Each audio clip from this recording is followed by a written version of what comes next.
kas notiek brīdī, kad sabrūk visas cerības. Tālāk var būt tikai skaistāk un labāk. Ar šādu ideju savu jauno izrādi jaunajā Rīgas teātrī sāk režisors Regnārs Vaivars.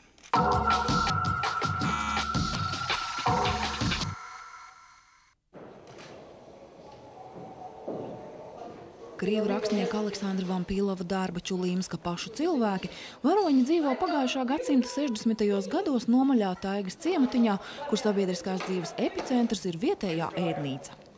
Sveiciens sabiedriskās ēdināšanas darbiniekiem. Nu, kur tad bufetniece? Viņa drīz būs klāt. Drīz būs klāt.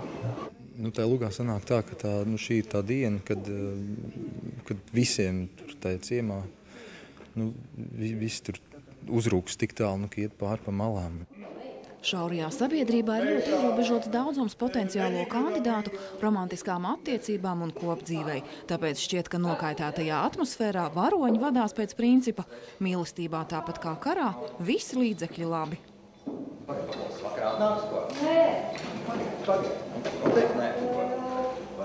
Pāvēl, es tev teicu, nē. Man liekas, ka mīlestībai nav jābūt karam. Tai vajadzētu būt tādai, tam jābūt karam, bet vienā frontē. Tas nevar būt pretējās frontēs karš. Tagad padosi glāzes un pasniegs kā cilvēki.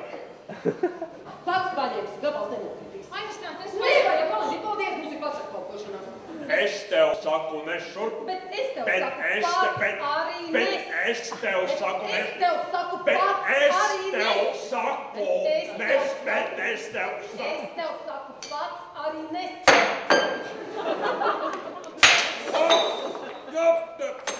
Aizstāv, es pats.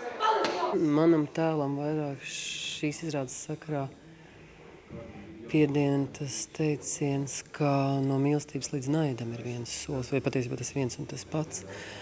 Vienkārši mans tēls, kas mētājās starp dēlu un vīru, un viņi viens otru izslēdz, un viņi abus divus, cik mīl, tik ienīst. Viņi, tieši dēļ tam tā izvēle, ko viņi izdara, viņi vienu no viņiem tā kā nogalina kaut kādā mērā, vienalga vai savā sirdī. Vai arī kā cilvēki viņi īstenībā to dēlu ir sakropļojis.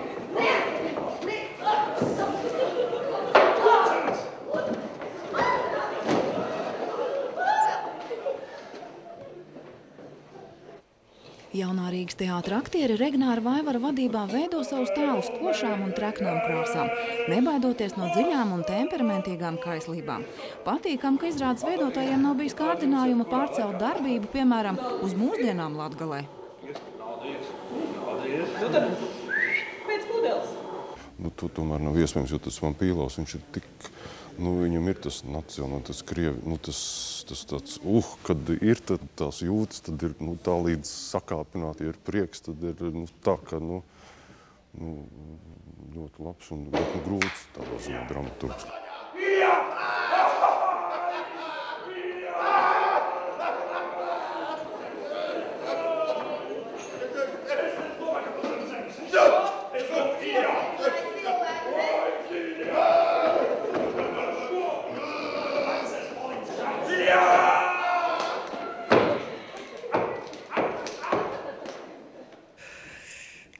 Šausmīgi grūti ir noturēties tās robežas tomēr, lai viņš būtu, lai tur būtu tas zvērs un lai nebūtu tā pārspēle, jo tas ir ļoti, ļoti, ļoti grūti. Patiesībā mums tādiem gaumīgiem cilvēciņiem atrast to trauslo robežu.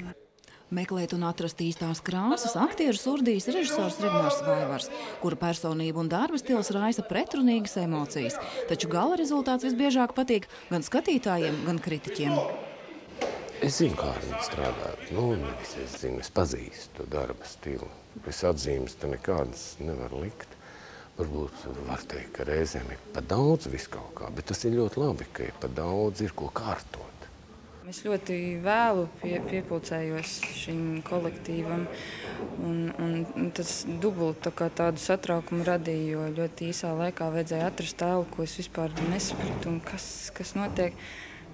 šķiet vēl ļoti daudz, kas ir it kā pašai līdz galam nesaprasts, bet mēģinājumos arī vienkārši bija tā grūti to visu tādiem karstākiem grādiem pacelt.